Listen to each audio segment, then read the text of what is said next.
when persons, non-governmental agencies and governmental agencies were afraid to go into Laventille, our police officers, through a special program called Hearts and Minds, we created an environment of safety and security and brought in those persons to bring to the community initiatives which would of necessity raise the quality of life and deal with those issues that I've spoken about.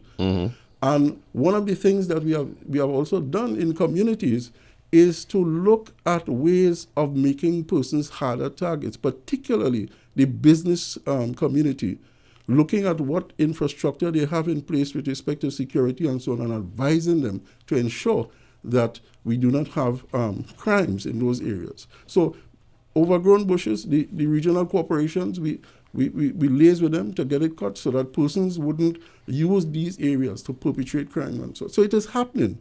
While we do not call it broken windows, but infused in that strategy of problem-oriented policing is broken windows. It's an all-encompassing approach you have to start to get from the beginning.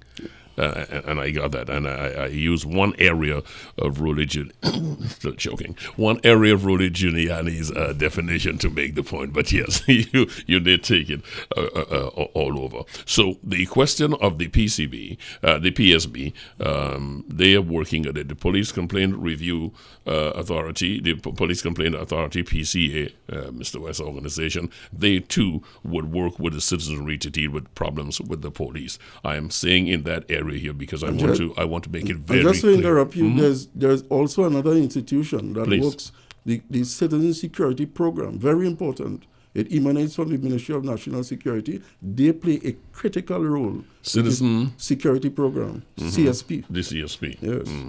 And explain their function, please. They go into communities and assess the level of risk that exists with respect to those communities and the propensity for persons in the community to gravitate towards committing offenses. And through programs, sporting program, through education, they are looking what essentially can be called behavior modification initiatives to move or sway persons away from a life of crime and to guide them into a more productive area, to be more productive citizens. Forgive my ignorance here because I would need education from you in this area.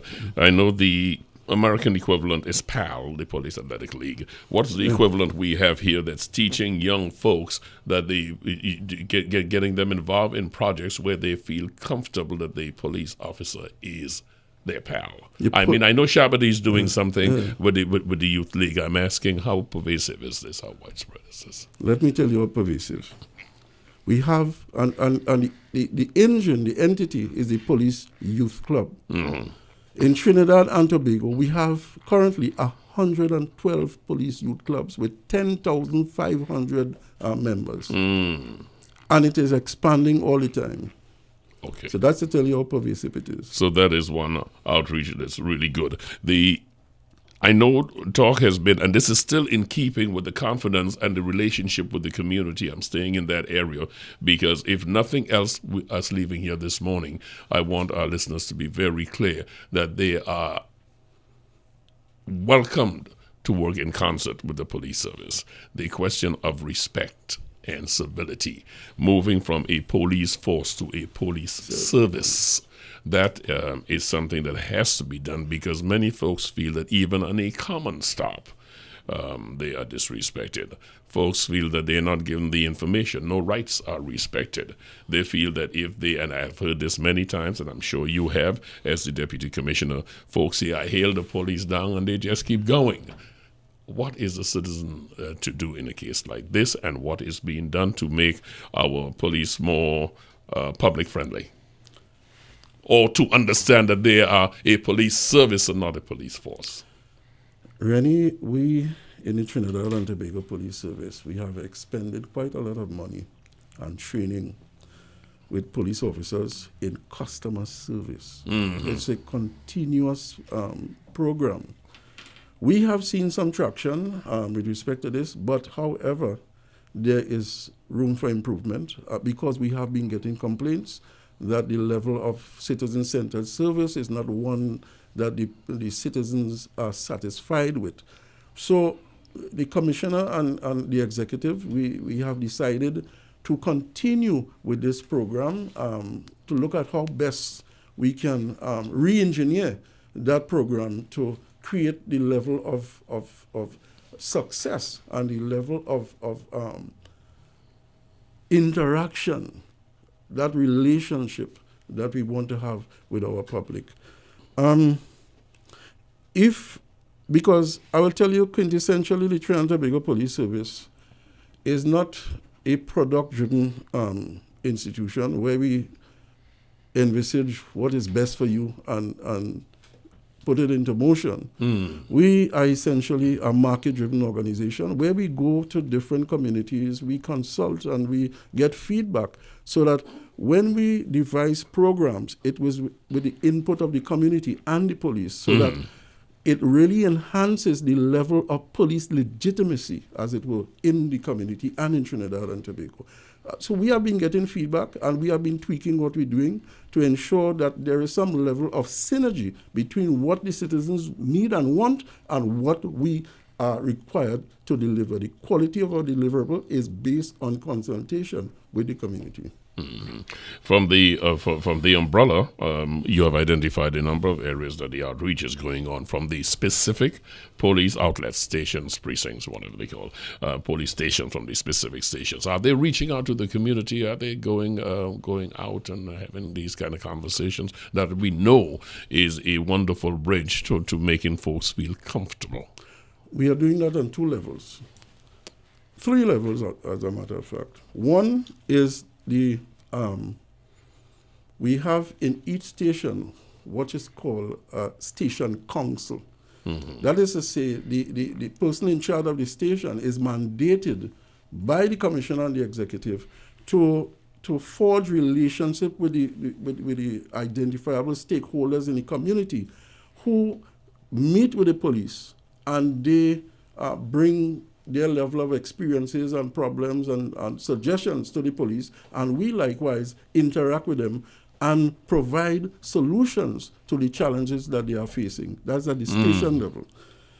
At the bigger level, what we have is town meetings where the executive of the Trinidad and Tobago Police Service, we meet with stakeholders in each division where we have a town meeting so that we interact with them. We hear for ourselves the suggestions, the complaints, and what have you with respect to the quality of our deliverables, and so that we could take it back at our level, at the strategic level, where we can have an overarching influence over what is taking place in the Trinidad and Tobago Police Service. And at the 3rd level is at the patrolman level, where those persons on patrol, through the training which I've enunciated previously, they engage. One of the things that we exhort them to do is whilst on patrol, whether it is on mobile patrol or foot patrol, if you're on mobile patrol, take down the glass, wind down the glass.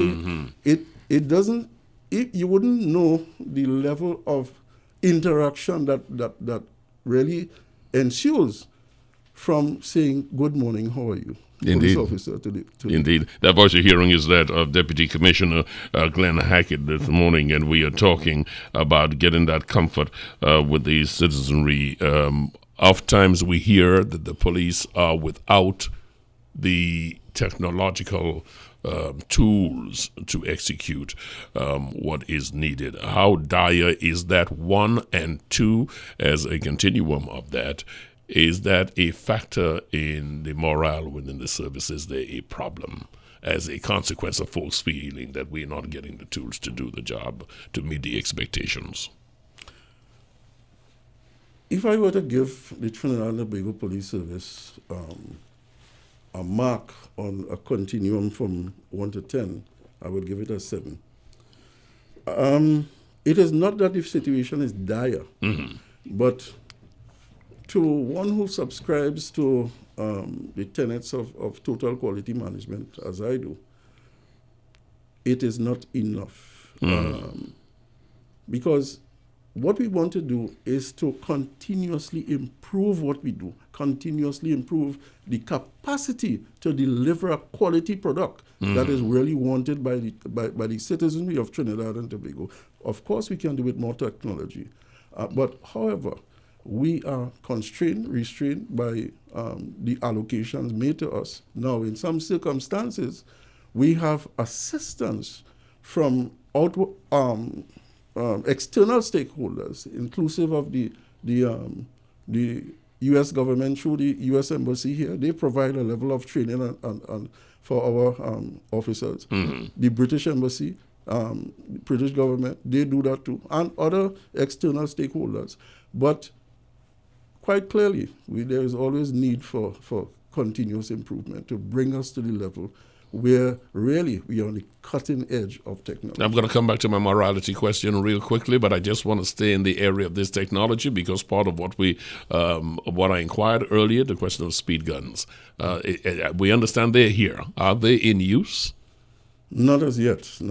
Is there a reason why we're waiting for these guns to I mean, it takes maybe about 6 months to make them. It seems as though it's taken 6 years in order to train for them or to put them in practice. What is the problem? There is a reason, but... Please tell if you can. I'm glad you raised that question. If I can, I do not want to delve into that realm, but... Okay. There is a reason it's not happening, and it's not a reason that I want to publicly pronounce on. But then is it something we can look forward to being corrected in short order? It is something that we can look forward to in short order. In short order. Yes.